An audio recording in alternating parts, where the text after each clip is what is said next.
Hello বন্ধুরা, তো চলে আসলাম রান্নাঘরে। দেখো এখন করবো এখন চিকেন।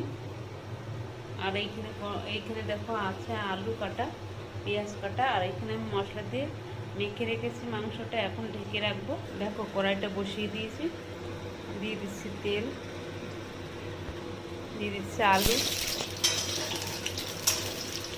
আলুটা হলুদ লবণ ছাড়াই ভেজে নিচ্ছি লাল লাল করে। দিয়ে দিচ্ছি তেজপাতা, গোটা গরম মশলা, গোটা জিরে, ফোড়নে দিয়ে শুকনো লঙ্কা, দিয়ে দিচ্ছি পেঁয়াজ। দেখো পেঁয়াজটা ভাজা ভাজা হয়ে দেখো মাংসটা নেড়ে চেড়ে নিচ্ছি। এখন ঢাকা দিয়ে দেবো। তো দেখো এই পাশে করে নেবো রুটি।